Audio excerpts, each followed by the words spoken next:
Si Violet Markey, 17 taong gulang na may mahabang buhok na kastanyas, mga matang lila na puno ng hinagpis at tahimik na kilos, ay nakatayo sa gilid ng kampanaryo ng Bartlett High. Nanganganig ang kanyang hininga sa lamig ng madaling araw. Siya ay unti-unting nawawala sa sarili mula nang mamatay ang kanyang kapatid na si Eleanor sa isang aksidente sa sasakyan, 1 taon na ang nakalipas. Sinisisi ang sarili sa pagsuggest ng gabing pagmamaneho. Dumating si Theodore Finch, 18 taong gulang na may magulong buhok na itim, matalim na mga matang kulay abo at hindi mapakaling enerhiya. Nakilala sa paaralan bilang freak dahil sa kanyang hindi mahula ang mood. Si Finch, na lihim na nakikipaglaban sa bipolar disorder, umakyat sa kampanaryo ng biglaan at napansin si Violet. "Uy, Ultraviolet!" Malumanay niyang tawag, gamit ang mapaglarong bersyon ng pangalan ni Violet. Nagulat, halos madulas si Violet, pero pinakalmahan siya ni Finch gamit ang nakakawala ng tensyon na humor at tapat na salita. "Nandito rin ako dati, alam mo. Hindi naman maganda ang tanawin."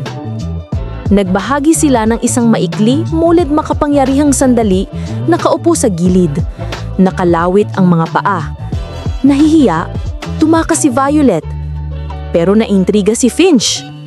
Sa paaralan, ipinari sila ng kanilang guro sa kasaysayan para sa isang proyekto. Tuklasin ang mga nakatagong kababalaghan ng Indiana. Tumanggi si Violet na nakagwardya pa rin. Pero ang pagpupumilit ni Finch na nag-iwan ng kakaibang post-it note na may doodle na bituin sa kanyang locker ay nagpasiklab ng kanyang kuryosidad.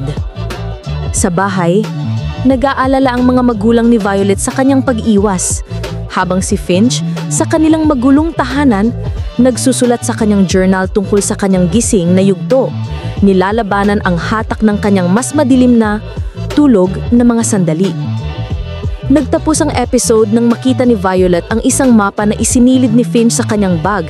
May markang lokal na landmark o isang kumikinang na puno sa gubat at isang note na, "Maglakbay kasama ko?" Si Violet, bagamat nag-aalangan, ay naakit sa walang takot na kuryosidad ni Finch at pumayag na bisitahin ang kumikinang na puno para sa kanilang proyekto. Nagbisikleta sila sa gitna ng ginintoang bukirin, habang si Finch ay naghahabi ng mga ligaw na kwento tungkol sa mga bituin para mapatawa si Violet. Sa puno, na natatakpan ng mga fairy lights, nagbuka si Violet tungkol kay Eleanor. Nabasag ang kanyang boses habang inamin ang kanyang pagkakasala. Nakikinig si Finch. Pagkatapos ay ibinahagi ang isang bahagi ng kanyang sariling pakikibaka. "Minsan sobra akong gising, minsan nawawala ako." Hindi siya nagdetalye, pero ang kanyang kahinaan ay nagpalambot sa mga pader ni Violet. Nagkuha sila ng mga larawan para sa proyekto. Si Finch ay gumagawa ng mga nakakatawang pose para mapangiti si Violet. Sa isang kainan, nag-brainstorm sila ng iba pang lugar sa Indiana. Isang kakaibang book barn, isang nakatagong lawa, at napansin ni Violet ang intensidad ni Finch na parang hinahabol niya ang liwanag para takasan ng mga anino. Sa bahay, itinulak ng mga magulang ni Violet na sumali siya sa isang grupo para sa kolehiyo, pero naaakit siya sa spontaneity ni Finch. Samantala, ang nanay ni Finch, abala sa trabaho, ay hindi napapansin ang kanyang mood swings. Napansin ito ng kapatid niyang si Kate, pero hindi siya maabot. Sa gabi, nag-text si Finch kay Violet ng playlist ng mga kanta sa paglalakbay, at nakinig si Violet habang naguguhit ng kumikinang na puno. Nang nagbisikleta si Violet papuntang paaralan, may kislap ng pag-asa sa kanyang mga mata at nakita si Finch na naghihintay na may isa pang post-it. Susunod na hintuan, ang book barn. Binisita ni na Violet at Finch ang book barn, isang labirinto ng maalikabok na mga estante kung saan hinintay nila ang mga tula para inspirasyon ng kanilang proyekto. Nakahanap si Finch ng isang luma na kopya ng The Waves ni Virginia Woolf. Binabasa ng malakas ang mga linya tungkol sa mabilis na kagandahan ng buhay. Naantig, ibinahagi ni Violet ang isang tula na isinulat niya para kay Eleanor. Nanginginig ang kanyang boses. Nagdampi ang kanilang mga kamay na nagpasiklab ng isang sandali ng hindi sinasabing koneksyon. Sa paaralan, kumalat ang mga chismis tungkol sa kakaibang kilos ni Finch. Pininturahan niya ng asul ang kanyang locker magdamag at ipinagtanggol siya ni Violet laban sa mga panunuya na ikinagugulat niya ang kanyang sarili. Pero lumitaw ang mga bitak. Nilagtawan ni Finch ang klase, nawala sa isang manic high, tumakbo ng milya-milya sa bayan hanggang sa bumagsak siya, hingal, sa isang burol. Natagpuan siya roon ni Violet, nag-aalala at inamin ni Finch na ang kanyang mga gising na yugto ay nagpaparamdam sa kanya na hindi matatalo pero panandalian.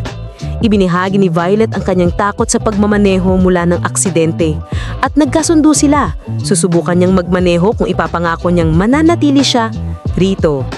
Dahan-dahan silang nagmaneho sa kanyang luma na van. Nanginginig ang mga kamay ni Violet pero pinakalmahan ng kanyang panghihikayat. Sa ilalim ng mga bituin, itinuro ni Finch ang mga konstelasyon, magkadikit ang kanilang mga balikat. Nang sumulat si Violet sa kanyang journal, baka pareho kaming kaunti lang nasira pero magkasama, mas maliwanag kami. Habang si Finch, nag-iisa, nakatitig sa kalangitan sa gabi, nilalabanan ng unti-unting kadiliman. Para sa kanilang proyekto, dinala ni Finch si Violet sa isang liblib na lawa, isang perpektong lugar para maramdaman ang pagiging maliit pero walang hanggan. Lumangoy sila, nagtatawanan at nararamdaman ni Violet ang buhay, na iniiwan ang bigat ng kanyang kalungkutan. Si Finch, sa isang bihirang tahimik na sandali, inamin na natatakot siya sa kanyang mga tulog na yugto kung kailang pakiramdam niya ay lumulubog sa wala. Si Violet, na nararamdaman ang kanyang sakit, hinintay siya sa ilalim ng mga willows, ang kanilang unang tunay na spark ng romansa. Nangako silang magpatuloy sa pagsasaliksik. Idinagdag ang lawa sa kanilang listahan ng paglalakbay. Sa paaralan, bumagsak ang mood ni Finch. Nilaktawan niya ang kanilang presentasyon, iniwan si Violet na mag-isa. Nasaktan si Violet pero binisita siya sa kanyang bahay. Natagpuan siyang nakayok sa kanyang kwarto, malakas ang tugtog. Inihayag ni Kate ang bipolar disorder ni Finch. Hiniling kay Violet na maging mapagpasensya pero binabalaan siya na mahirap ang daan. Determinado, isinilid ni Violet ang isang note sa ilalim ng kanyang pinto, kung ikaw ang pinakamaliwanag kong lugar.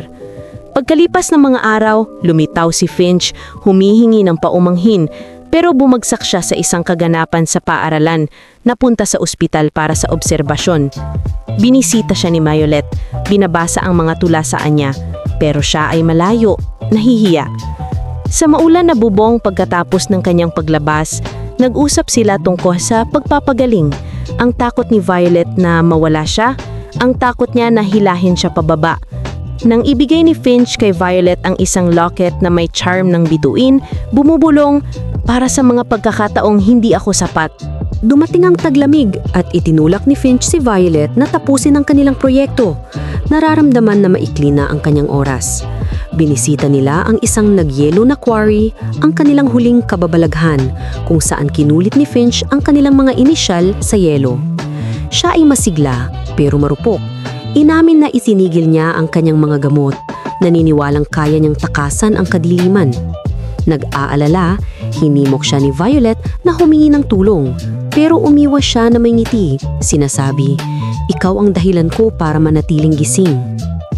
Tinapos nila ang kanilang proyekto. Ipinapakita ang isang scrapbook ng kanilang mga pakikipagsapalaran sa isang naantig na klase na nakakuha ng tahimik na paggalang. Pero nawala si Finch, iniwan si Violet ng isang note. Hanapin mo ako kung saan pinakamaliwanag ang mga bituin. Natakot, hinintay ni Violet ang kanilang mga lugar, ang puno, ang barn, ang lawa. Nakita lamang ang kanyang journal, puno ng mga liham ng pag-ibig para sa kanya at mga pagmumuni-muni sa mabilis na kagandahan ng buhay. Pagkalipas ng ilang araw, natagpuan ang katawan niya sa quarry, nalunod sa isang tulog na spiral. Nabuwag, inorganisa ni Violet ang isang alaala sa kumikinang na puno. Ginabasa ang mga salita ni Finch sa mga kaibigan at pamilya. Nabasag ang kanyang boses pero malakas. Pagkalipas ng mga buwan, nagbisikleta si Violet sa isang bukirin na sinasikatan ng madaling araw. Suot ang kanyang laket at ikinalat ang mga bulaklak. Bumubulong, "Pinakita mo sa akin kung paano mabuhay muli." Nag-apply siya sa isang writing program, dala ang liwanag ni Finch. Habang nakangiti si Violet sa pagsikat ng araw, bukas ang kanyang journal sa isang bagong pahina.